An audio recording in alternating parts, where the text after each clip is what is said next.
গোটেই ঘটনাটোৰ ওপৰত যি তদন্ত হৈ আছে তাৰ যাতে সবিশেষ ভাৰত চৰকাৰ আৰু অসম চৰকাৰক জনাবলৈ তেখেতে ছিংগাপুৰ কৰ্তৃপক্ষক অনুৰোধ কৰে।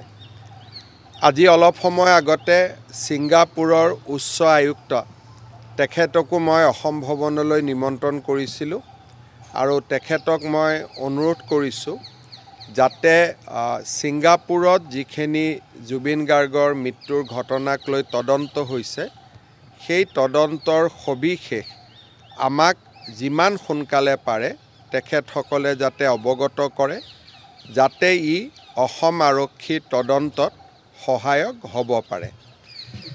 আপোনালোক সকলোৱে জানে যে জুবিন গাৰ্গৰ মৃত্যুৰ দিনাখনৰ পৰাই অসমক অশান্ত কৰিবলৈ এছাম লোকে উঠি পৰি লাগি আছিলে আৰু প্ৰত্যেকটো দিনেই তেওঁলোকৰ সামাজিক মাধ্যমত হওক কথা বতৰাত হওক মানুহক কেনেকৈ পৰোচিত কৰিব পাৰে মানুহক কেনেকৈ উত্তেজিত কৰিব পাৰে তাৰ বাবে তেওঁলোকে এক অহৰহ ষড়যন্ত্ৰ চলাই আছিলে। আমি সকলোৱে জানো যে ভাৰতীয় গণতন্ত্ৰত ন্যায় প্ৰদান কৰাৰ অধিকাৰ কেৱল মাত্ৰ আদালতৰ আছে আৰু আদালতত এটা শক্তিশালী গোচৰ লৈ যোৱাৰ দায়িত্ব পুলিচ প্ৰশাসনৰ। পুলিচ প্ৰশাসনে বা SITয়ে সকলো ফালৰ পৰা বিভিন্ন প্ৰমাণ মানুহৰ লগত কথা বতৰা বিভিন্নজনক জেৰা বিভিন্নজনক গ্ৰেপ্তাৰৰ জৰিয়তে জুবিন গাৰ্গৰ মৃত্যুৰ সমগ্ৰ ঘটনাটোক বা তাৰ ষড়যন্ত্ৰ হওক বা মৃত্যু হওক হত্যা হওক গোটেই বিষয়টোক আদালতৰ সন্মুখলৈ লৈ আহিবৰ বাবে অহৰহ প্ৰচেষ্টা চলাইছে আৰু আমি নিশ্চিত যে নিৰ্ধাৰিত সময়তকৈ বহু আগতে আমি আদালতত চাৰ্জশ্বিটো দিব পাৰিম। এই প্ৰক্ৰিয়া চলি থাকোঁতে বাৰে বাৰে জুবিন গাৰ্গক ন্যায় দিব লাগে এই ধৰণৰ এটা অসমত অদ্ভুত বাতাবৰণ সৃষ্টি কৰিবৰ বাবে এছাম লোকে অহৰহ প্ৰচেষ্টা কৰিছে আৰু এনে প্ৰচেষ্টাই অসমক মাত্ৰ পিছুৱাই লৈ যাব পাৰিব, ই অসমক কেতিয়াও আগুৱাই লৈ যাব নোৱাৰে। যোৱা 5টা বছৰত আমাৰ ৰাজ্যখনলৈ যি বিকাশ আহিছে শান্তি আহিছে প্ৰগতি আহিছে সেই পৰিৱেশক মষিমূৰ কৰি কেৱল মাত্ৰ ৰাজনৈতিকভাৱে কিছু লোকে নিজৰ অভিসন্ধি পূৰণ কৰাৰ বাবে ৰাজ্যত যি এক ভয়ানক পৰিৱেশ সৃষ্টি কৰিব খুজিছে সি সঁচাকৈ গৰিহণাযোগ্য। আজি বাস্কাৰ কাৰাগাৰৰ সন্মুখত যি ঘটনা ঘটিছে সি সঁচাকৈয়ে অত্যন্ত দুখজনক আৰু আমি সকলোৱে অত্যন্ত মনো কষ্ট পাইছোঁ। কাৰণ অসমৰ দৰে এখন সভ্য দেশত বা ভাৰতৰ দৰে এখন সভ্য দেশত ন্যায় প্ৰদানৰ প্ৰক্ৰিয়া সম্পূৰ্ণ কৰাৰ বাবে আদালতৰ ওপৰত আমি সদায় আমাৰ বিশ্বাস ৰাখিবই লাগিব। মহাত্মা গান্ধীৰ মৃত্যুৰ পিছতো ন্যায়ৰ প্ৰক্ৰিয়া হৈছিলে আৰু নাথুৰাম গডছেক শাস্তি দিবলৈও তেতিয়াও ন্যায়ালয়ে এবছৰৰ পৰা 2 বছৰ সময় লৈছিলে। ৰাজীৱ গান্ধীৰ মৃত্যুৱে হওক ইন্দিৰা গান্ধীৰ মৃত্যুৱে হওক প্ৰত্যেকটো ঘটনাৰ শাস্তি ন্যায়িক প্ৰক্ৰিয়াৰ মাজেৰে হৈছিলে। আজি ৰাজনৈতিক দলসমূহে ৰাইজক সাধাৰণ ৰাইজক যি সঁচাই জুবিনক প্ৰাণ ভৰি ভাল পায় জুবিনক প্ৰাণৰ শিল্পী জুবিনক আপোন বুলি ভাবে আমাৰ দৰে অসংখ্য যি জুবিনৰ অনুৰাগী তেওঁলোকক উত্তেজিত কৰাৰ বাবে যি প্ৰচেষ্টা মই ভাবোঁ যে ই সঁচাকৈয়ে অসমৰ স্বাৰ্থত নহয়, ই বহু দিনলৈ অসমক ক্ষতি কৰিব। CA আন্দোলনে যেনেকৈ অসমক বহু দিনলৈ ক্ষতি কৰিছিল এই ব্যৱস্থাটোৱে অসমক বহু দিনলৈ ক্ষতি কৰিব। মই ৰাইজক আহ্বান জনাম যে যাৰ ৰাজনৈতিক উদ্দেশ্য আছে তেওঁলোকক ৰাজনীতি কৰিব দিয়ক, কিন্তু সাধাৰণ জনতাই ন্যায়ালয়ৰ ওপৰত বিশ্বাস ৰখা উচিত আৰু অসম পুলিচে নিৰ্ধাৰিত সময়ত তদন্ত শেষ কৰি ন্যায়ালয়ৰ সন্মুখলৈ জুবিনৰ ঘটনাত দোষী সকলোকে ন্যায়ালয়ৰ সন্মুখলৈ লৈ যাব। चलिए हिंदी में और क्या चलिए সেই বিষয়ে আমাৰ ইতিমধ্যে প্ৰক্ৰিয়া চলি আছে। যোৱাকালি ছিংগাপুৰে আমাক বিচাৰিছিলে যে SITৰ কোন কোন আৰক্ষী বিষয়া ছিংগাপুৰত যাব আৰু আলোচনাৰ বিষয়বস্তু কি হ'ব। যোৱাকালিয়ে ভাৰত চৰকাৰৰ বৈদেশিক মন্ত্ৰালয়ে ছিংগাপুৰ কৰ্তৃপক্ষক জনাইছে যে অসম পুলিচৰ এই দুজন আৰক্ষী বিষয়া যাব খোজে আৰু ডিছকাশ্যনৰ এজেণ্ডা এই 4টা পইণ্ট। গতিকে এই ক্ষেত্ৰত ছিংগাপুৰ কৰ্তৃপক্ষই গ্ৰীণ ছিগনেল দিলেই বা তেওঁলোকে সঁহাৰি জনালে আমি তেওঁলোকক পঠিয়াব পাৰিম। ছিংগাপুৰ পুলিচেও তদন্ত প্ৰক্ৰিয়া চলাই আছে আৰু তেওঁলোকৰ আদালততো ছিংগাপুৰে 3 মাহৰ ভিতৰত অভিযোগনামাই হওক বা ক্লোজাৰ ৰিপৰ্টে হওক তেওঁলোকেও তেওঁলোকৰ আদালতত 3 মাহৰ ভিতৰত দিয়াৰ যিটো নিয়ম, ভাৰতত যেনেকৈ 3 মাহৰ ভিতৰত দিব লাগে ছিংগাপুৰতো 3 মাহৰ ভিতৰত দিব লাগে। আৰু ছিংগাপুৰৰ ডেপুটি হাই কমিশ্যনাৰে মোক আশ্বাস দিছে যে আমাৰ তদন্তৰ প্ৰতিবেদনো আমাৰ কোৰ্টত আমি নিৰ্ধাৰিত সময়ৰ ভিতৰত দিম আৰু সেই যিটো শুনানি হ'ব তাৰ পিছত সেইটো ৰাজহুৱা হয়, তাত যিকোনো মানুহে তাত অংশগ্ৰহণ কৰিব পাৰে। তেওঁলোকে কৈছে যে খালি ইনভেষ্টিগেশ্যন চলি থকা সময়ত আমাৰ পুলিচে কথা নকয়, সেইটো আমাৰ নিয়ম। আৰু সেইটো কাৰণেই আমাক তেওঁলোকে অসমৰ ৰাইজক আহ্বান জনাইছে যে বিশ্বৰ ভিতৰতে ছিংগাপুৰ পুলিচৰ এটা নাম আছে তদন্তৰ ক্ষেত্ৰত। ছিংগাপুৰ পুলিচৰ ওপৰত যাতে বিশ্বাস ৰাখে তাৰ কাৰণে ছিংগাপুৰৰ হাই কমিশ্যনাৰে মোক আজি আহি ৰিকুৱেষ্ট কৰিছে যে অসমৰ ৰাইজে হিচাপ চালে দেখা পাব যে ছিংগাপুৰৰ পুলিচ কিমান মেটিকুলাছ আৰু কেনেকৈ কাম কৰে। সেইকাৰণে আমাক কেইটামান দিনলৈ আমাৰ ওপৰত বিশ্বাস ৰাখক। যদি যোৱাৰ অনুমতি দিয়ে আমি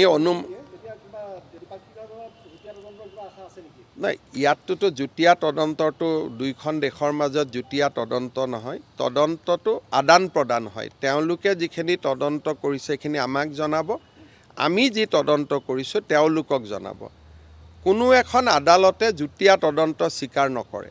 তদন্ত সদায় কোনোবা এখন ৰাজ্যৰ পুলিচ হ'ব লাগিব, কিন্তু সেইখন ৰাজ্যৰ পুলিচে আহৰণ কৰা তথ্য আন এখন দেশ বা প্ৰদেশৰ আদালতে তাক গ্ৰহণ কৰে। গতিকে তথ্যৰ আদান প্ৰদান হ'ব আৰু ছিংগাপুৰে কৈ আছে যে তাৰ কাৰণে আপোনালোকে অলপ সময় অপেক্ষা কৰিব লাগিব। চাওক, মই এইটোৱে প্ৰতিক্ৰিয়া দিম যে প্ৰত্যেকটো পৰ্যায়তে এছাম লোকে মানুহক প্ৰভোগ কৰিবৰ বাবে যিমান তলত যাব পাৰে সিমান তললৈকে গৈছে। তাৰ কোনো সীমা সংখ্যা নাই। প্ৰত্যেকটো কথাতে ইটো হ'লে ইটো কিয় হ'ল, ইটো কিয় নহ'ল। ৰাতিপুৱা যদি আদালতেও আমাক অৰ্ডাৰ দিছে যে আপোনালোকে আন এখন জেলত ৰাখক, অমুকখনত কিয় লৈ গ'ল, তমুকখনত কিয় লৈ নগ'ল। যদি কোনোবাই যদি সুপ্ৰিম কোৰ্টত এখন পিটিশ্যনো দিছে, পিটিশ্যনখন গ্ৰহণ কৰা নাইয়ে সুপ্ৰিম কোৰ্টে, কেনেকৈ পিটিশ্যনখন দিব পালে। যিখন পোষ্টমৰ্টেম আমাৰ হাতত নাই তেনেকুৱা এখন পোষ্টমৰ্টেমো সংবাদ মাধ্যমত উলিয়াই দিলে। তাৰমানে এটা মহলে নিৰ্বাচনৰ পূৰ্বে অসমক অশান্ত কৰাৰ বাবে অহৰহ প্ৰচেষ্টা চলাই আহিছে আৰু বাস্কাৰ ঘটনা তাৰে অংগ। সাধাৰণ মানুহে একো বুজি নাপায়। তেওঁলোকক যেতিয়া নেতৃত্বত থকা মানুহে প্ৰভোগ কৰা আৰম্ভ কৰে, উচতাব আৰম্ভ কৰে, স্বাভাৱিকভাৱে নিৰীহ মানুহ জুবিনক ভাল পায়, আৱেগিক হৈ আছে। জুবিনৰ মৃত্যুৰ আৱেগক ৰাজনীতিলৈকে আমি ৰূপান্তৰ কৰিব নালাগে। যিটো কথা মই প্ৰথমৰ পৰাই কৈ আছোঁ যে জুবিনৰ মৃত্যুটো কাৰো বাবে ৰাজনৈতিক আশীৰ্বাদ হ'ব নোৱাৰে যে এতিয়া এইটো ঘটনা হ'ল আৰু এইটোকে হাতত ধৰি মই ইলেকশ্যন জিকি যাম।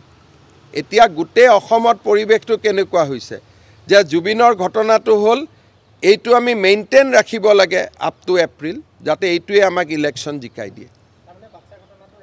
ৰাজনৈতিক ৰাজনীতি কৰা নাই, ৰাইজটো নিৰীহ, ৰাইজটো আৱেগিক, কিন্তু ৰাইজক যি ভুল তথ্য দি আছে, যিসকলৰ ব্ৰেইনত কামটো চলি আছে, তেওঁলোক ৰাজনৈতিক। কিন্তু বাস্কাৰ ঘটনাটো হ'ল অসমৰ মানুহৰ বুকুত লুকাই থকা জুবিনৰ প্ৰতি মৰম বা আৱেগৰ প্ৰতিফলন।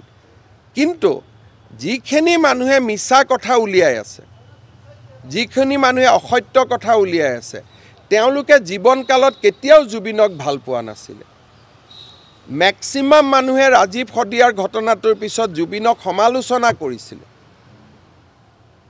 আজি তেওঁলোকে হঠাতে নিজৰ নিজৰ ফেচবুক পোষ্টত থকা পোষ্টবোৰ ডিলিট কৰি তেওঁলোকে ৰাতিৰ ভিতৰতে জুবিনৰ ফেন হৈ পৰিছে, জুবিনৰ অনুৰাগী হৈ পৰিছে। তেওঁলোকে কেতিয়াও, আপুনি মোক কওক, এটা বা দুটা মোক চিটুৱেশ্যন দেখাই দিয়ক যে কংগ্ৰেছ দলৰ সভাপতিয়ে জুবিনৰ কোনোবা এখন ফাংচন শুনা, ক'তো নাপাব। ৰাজীৱ শদিয়াৰ ঘটনাৰ পিছত সমগ্ৰ অখিল গগৈ আৰু তেওঁৰ সহযোগীসকলে আটাইতকৈ বেছি জুবিনক গালি পাৰিছিলে। আজি সেইসকলে জুবিনৰ হঠাৎ বন্ধু হৈ গ'ল আৰু তেওঁলোকে এফালৰ পৰা ৰাইজক যিমান পাৰে, যেতিয়ালৈকে গুলীকাণ্ড নহয়, যেতিয়ালৈকে নেপাল সদৃশ পৰিৱেশ এটা নহয়, তেওঁলোকে মনত ভাবি থৈছে যে এইটো ঘটনা আমি ঠাণ্ডা হ'ব নিদিওঁ। আৰু ইয়াৰ ফলত কি হ'ব? অসমৰ ক্ষতি হ'ব। যিখিনি অসম আগবাঢ়ি গৈছিলে সেইখিনি পিছুৱাই যাব, আৰুতো একো নহয়।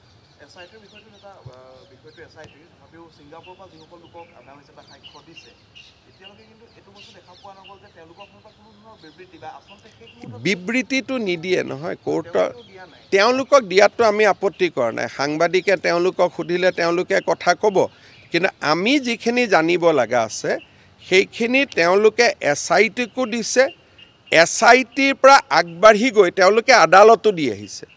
164 ষ্টেটমেণ্ট বুলি কয়।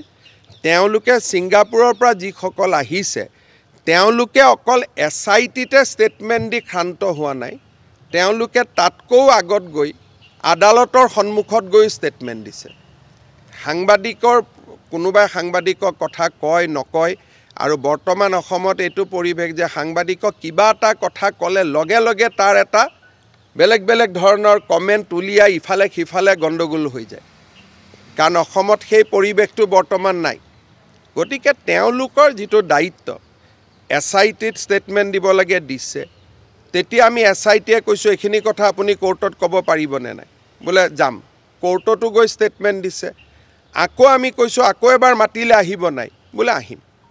গতিকে তেওঁলোকে তেওঁলোকৰ দায়িত্বখিনি এতিয়ালৈকে পালন কৰিছে। আজি গোটেইকেইজন আহি গ'ল।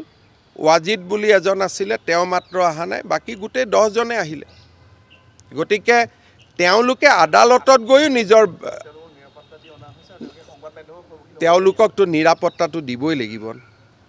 এইবিলাকতো ব্ৰাইট অসমীয়া ল'ৰা ছোৱালী নহয়, যদি কোনোবাই কিবা এটা কৰি দিয়ে। এইবিলাকতো জুবিনৰ অনুৰাগী হয়, জুবিনৰ অনুৰাগী, আৰু লগতে তেওঁলোক ছিংগাপুৰত আছে।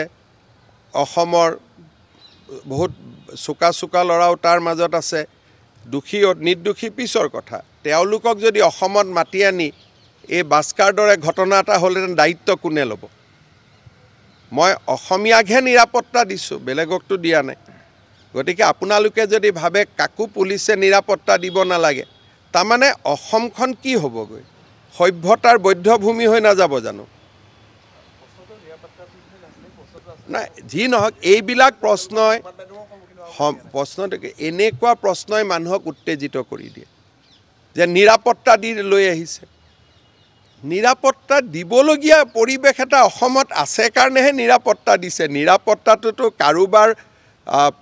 কাৰোবাক লুকাবৰ কাৰণে নিৰাপত্তা দিয়া নাই।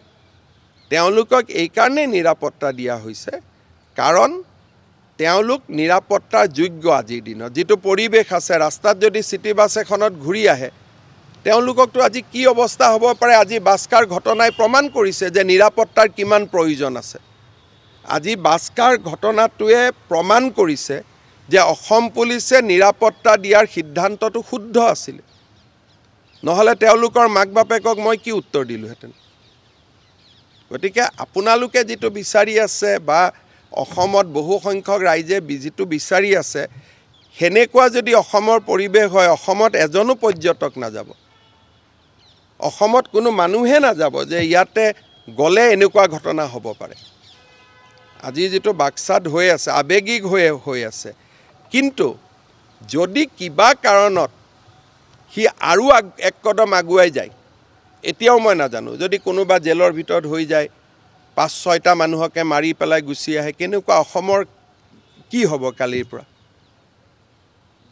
কালিৰ পৰা বস্তুটো জুবিন গাৰ্গতো নাথাকিব কালিৰ পৰা বস্তুটো অসমৰ ওপৰত আহি যাব যে অসমৰ মানুহে নিজৰ অসমীয়াৰ ওপৰতে ছিংগাপুৰৰ পৰা আহিছিলে ষ্টেটমেন্ট দিবৰ কাৰণে আৰু ছিংগাপুৰৰ পৰা অহা অসমীয়া মানুহকেজনক এনেকুৱা কৰিলে গতিকে সেইখিনি দায়িত্বটো পুলিচৰ থাকিবই লাগিব না পুলিচে যদি মিনিমাম দায়িত্ব পালন নকৰে কেনেকৈ হ'ব কিন্তু তেওঁলোকে আপোনালোকৰ আগত ষ্টেটমেন্ট দিয়াৰ প্ৰয়োজন নাই তেওঁলোকে ষ্টেটমেন্ট দিব লাগে আদালততো দি গৈছে থ্যাংক ইউ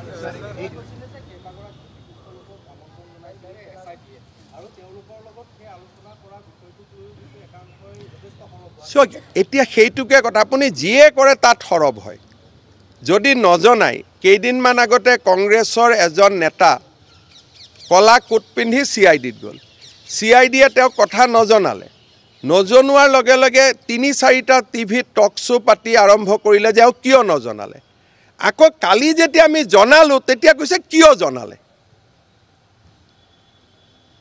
আপোনালোকে চাব ধৰক মই এটা নাম ক'ব খোজা নাই কোনোবা এটা টিভিত আজিৰ পৰা 2 বছৰ আগতে পঞ্চ পাণ্ডৱ বুলি এটা টক শো কৰিছিল কিমান ভাল মহন্ত পৰিবাৰ আজি তাতে দবদপাই আছে যে মহন্ত পৰিয়াল ইমান বেয়া তো এই গুটেই কথাবিলাক যিখিনি মানুহে জুবিন গাৰ্গক লৈ বিকাশ অসম বুলি এজন ল'ৰা আছে লাচিত সেনাৰ জুবিন গাৰ্গক লৈ ৰাজীৱ খদিয়াৰ মৃত্যুৰ পিছত ইমান বেয়াকৈ লিখিছিলে তেওঁ আজি কৈ আছে চিঞৰ এটা মাৰ ন্যায় লাগে আমাক উৎপল বৰা মই জাৰ্নেলিষ্টজনৰ যোৰহাটত মই নিজে ভিডিঅ' আপোনালোকক দেখুৱাইছোঁ যিসকল মানুহে আজি জুবিন গাৰ্গক কোভিডৰ সময়ত আক্ৰমণ কৰা গোটেই কেইজন ল'ৰা কোনটো ৰাজনৈতিক দলৰ আছিলে জুবিন গাৰ্গে কোনখন বাতৰি কাকতৰ প্ৰৱেশদ্বাৰত গৈ কৈছিল এখন বাতৰি কাকত মই বন্ধ কৰি দিম ইয়াত কোনো সঁচা কথা নিলিখে আজি সেইবিলাকে হঠাৎ জুবিনৰ অনুৰাগী হৈ গ'ল প্ৰশ্নটো তাতে আজি হঠাৎ সব জুবিনৰ অনুৰাগী হ'ল জুবিনৰ অনুৰাগী মই আজি মোৰ কথা আপোনালোকে লিখি ৰাখক 26 এপ্ৰিলত যিদিনাখনে ভোট গ্ৰহণ হৈ যাব এই এজনো মানুহ জুবিনৰ লগত নাথাকে জুবিনক যেতিয়া ডিব্ৰুগড়ৰ পৰা মই এয়াৰলিফ্ট কৰি লৈ গৈছিলোঁ দিল্লীলৈকে ট্ৰিটমেণ্টৰ কাৰণে সমালোচনা কৰা এই কেইজন মানুহে নাছিল জানো যে কিয় চৰকাৰী খৰচত জুবিনক প্লেনত লৈ গৈছে গতিকে এই মানুহখিনিয়ে জুবিনৰ প্ৰতি তেওঁলোকৰ অনুৰাগ নাই তেওঁলোকৰ এটাই কথা যে 26ৰ ইলেকশ্যনত জুবিনৰ নাম লৈ আমি জিকিব লাগে সিম্পল নহলে মানুহেটো ইমান ভাল হৈছে ছিংগাপুৰৰ পৰা মৃতদেহ আহিছে সন্মান সহকাৰে জুবিনক বিদায় দিয়া হৈছে তদন্ত হৈছে কতো খুট নাই দ্বিতীয় পোষ্টমৰ্টেম কৰিব লাগে দ্বিতীয় পোষ্টমৰ্টেম কৰিছে ৰাইজে যি বিচাৰিছে চৰকাৰে একফালৰ পৰা তাকেই কৰি গৈ আছে একোটো বাকি ৰখা নাই এজনে কয় যে আমাক পোষ্টমৰ্টেম ৰিপৰ্ট দিয়ক আনজনে কয় পোষ্টমৰ্টেম ৰিপৰ্টটো কিয় দিব আৰু আনজন নহয় একেজনে কয় আজিৰ পৰা 10 দিন আগতে সিং নামৰ এজন ল'ৰাক লৈ যিবিলাক টিভিয়ে টক শো কৰিছিল যে কিয় তদন্তৰ কথা মানুহক নজনাই বুলি সেই চেনেলে যোৱাকালি কৈছে যে কিয় বিশিষ্ট ব্যক্তিক মাতিনি জনালে গতিকে এইটোতো উদ্দেশ্য কি যে অসমখন এপ্ৰিললৈকে অগ্নিগৰ্ভা কৰি ৰাখা কাৰণ জুবিনৰ জীৱিত কালত এওঁলোক কেতিয়াও জুবিনৰ অনুৰাগী নাছিলে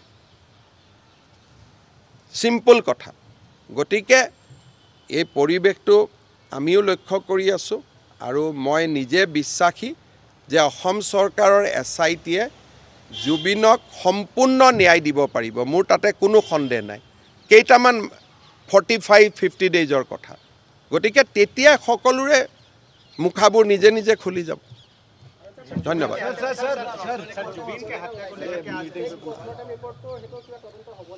এতিয়া কাক তদন্ত কৰিলেতো কাক ধৰিব লাগিব এখন উৎপল শৰ্মাই কালি সেইখন পোষ্ট কৰিছে লুৰিনজ্যোতি গগৈয়ে পোষ্ট কৰিছে তদন্ত কৰিলেতো এইবোৰ মানুহকে ধৰিব লাগিব যে আপোনালোকে নাজানা নুশুনাখন কিয় ছ'চিয়েল মিডিয়াত দিলে বুলি কি তদন্ত কৰিব এইবিলাক সাৰ্কুলেট কোনে কৰি আছে ডাঙৰ ডাঙৰ মানুহবিলাকে কৰি আছে নহয় এটা মই তেওঁলোকক যদি ধৰিব যাওঁ তো মোক ক'ব যে আপুনি পলিটিক্যালি মোটিভেটেড কালি সেইকেইখন কোনে কোনে টুইটাৰত আপলোড কৰিছিল এবাৰতো ADGP খুদিব পাৰে ফোন কৰি যে আমি এনেকুৱা এখন বস্তু পাইছোঁ হসানে মিছা তাত সহিও নাই সেইখন পোষ্টমৰ্টেম ৰিপৰ্টত সহিটোও নাই আৰু সহি নোহোৱা পোষ্টমৰ্টেম ৰিপৰ্ট এটা সকলোৱে ছ'চিয়েল মিডিয়াত দি কৈছে এখন হসানে মিছা কক তাৰ মানে কি আপুনিতো জনাই দিলে মানুহক যদি আপোনালোকে লগে লগে মুন্না গুপ্তাক ফোন কৰিলেহেঁতেন আৰু তাত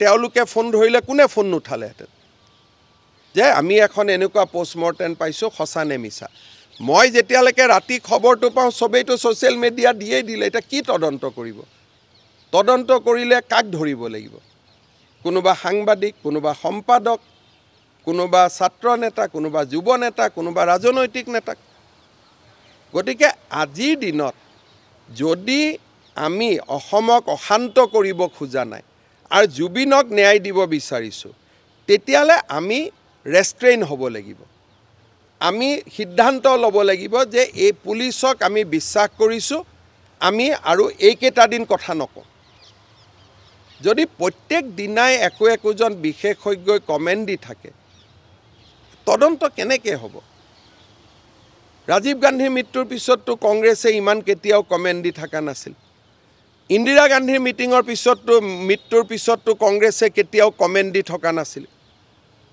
তেতিয়াহ'লে কংগ্ৰেছে জুবিনৰ ওপৰত কিয় কমেণ্ট দি আছে তেওঁলোকৰ নিজৰ নেতাৰ হত্যাৰ পিছততো তেওঁলোকে কমেণ্ট দিয়া নাছিলে সদায় কৈছিলে যে পুলিচক কামটো কৰিব দিয়ক বুলি আজি 26ৰ ইলেকশ্যন নাথাকিলেতো কোনেও একো নকৰিলেহেঁতেন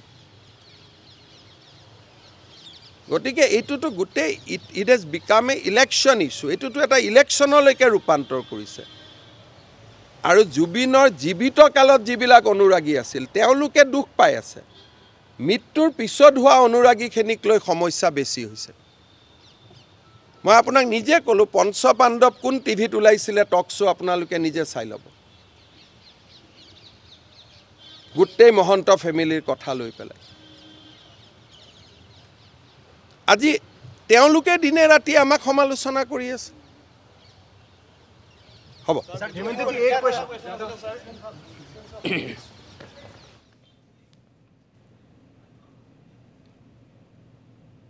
সেয়া আছিল মুখ্যমন্ত্ৰী হিমন্ত বিশ্ব শৰ্মাৰ বক্তব্যৰ পোনপটীয়া সম্প্ৰচাৰ হিমন্ত বিশ্ব শৰ্মাৰ এই বক্তব্যখিনিৰ সন্দৰ্ভত মই একো নকওঁ ৰাইজে বিচাৰ কৰিব তেখেতে যিখিনি কথা কৈছে তাৰ কিছু কথাৰ হয়তো সঁচা সত্যতা আছে আৰু কিছু কথা তেওঁ ৰাজনৈতিকভাৱে কৈছে এই গোটেই কথাখিনি তেওঁ ৰাজনৈতিকভাৱে কৈছে আৰু তাৰ বাহিৰে তেখেতে যিখিনি কথা কৈছে জুবিন গাৰ্গক লৈ একাংশ সংবাদ মাধ্যমকো আক্ৰমণ কৰি তেখেতে যিখিনি কথা কৈছে পাকঘৰত কোন মা মই কল খোৱা নাই এনেকুৱা স্থিতি আমি নলওঁ হয় তেখেতে যাৰ কথা কৈছে আমাৰ কথাই কৈছে পঞ্চপাণ্ডৱৰ ক্ষেত্ৰত তেওঁ যিটো কথা কৈছে সেইটো আমাৰ কথাই কৈছে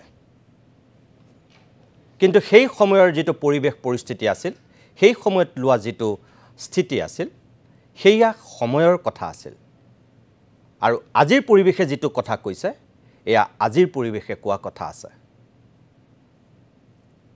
গতিকে সময়ৰ লগত সংবাদ মাধ্যম চলে আমি কোনো ভৱিষ্যত দ্ৰষ্টা জ্যোতিষী নহয় ভৱিষ্যতলৈ কোনে কি কৰিব আমি নাজানো আজি যিটো হৈ আছে আমি সেইটোৱেই দেখিছোঁ গতিকে হিমন্ত বিশ্ব শৰ্মাই পঞ্চপাণ্ডৱৰ ক্ষেত্ৰত যিটো কথা কৈ আছে সেই অনুষ্ঠান আমাৰ টিভিতেই হৈছিল ডক্টৰ অমৰজ্যোতি চৌধুৰীৰ পৰিয়ালটোক লৈও যেনেকৈ এটা বিশিষ্ট পৰিয়ালৰ যিখিনি ভাল কাম সেইখিনি অসমৰ মানুহক আমি জনাইছিলোঁ সেই সময়ত পঞ্চপাণ্ডৱ বুলি কৈ সেই পৰিয়ালটোক লৈ আমি অনুষ্ঠান কৰাটো সঁচা কিন্তু সেই সময়ৰ পৰিৱেশে যিখিনি কৈছিল আমি সেয়াহে কৰিছিলোঁ এতিয়া যদি তাৰ আছিলাত মুখ্যমন্ত্ৰীয়ে তেনেকৈ কয় আমিও প্ৰশ্ন কৰিব পাৰোঁ যে জুবিন গাৰ্গৰ ক্ষেত্ৰত এজন হিমন্ত বিশ্ব শৰ্মাই কা আন্দোলনৰ সময়ত কোনকেইটা কথা কৈ থৈছিল কোনে কৈ থৈছিল জুবিন গাৰ্গক চুচৰাই নি পেলাই জেলত ভৰাই দিব পাৰোঁ বুলি ভগৱান নমনা জুবিন গাৰ্গক জাতি নমনা জুবিন গাৰ্গক ধৰ্ম নমনা জুবিন গাৰ্গক আটাইতকৈ বেছিকৈ অসমত কোনে তীব্ৰ সমালোচনা কৰিছিল আটাইতকৈ বেছি ভৰ্ৎসনা কোনে কৰিছিল হিমন্ত বিশ্ব শৰ্মাই কৰিছিল আৰু হিমন্ত বিশ্ব শৰ্মাকো আটাইতকৈ বেছি উভতি ধৰা মানুহজনী আছিল জুবিন গাৰ্গ সেয়াও আমি ক'ব লাগিব নেকি নকওঁ আমি সেইখিনি কথা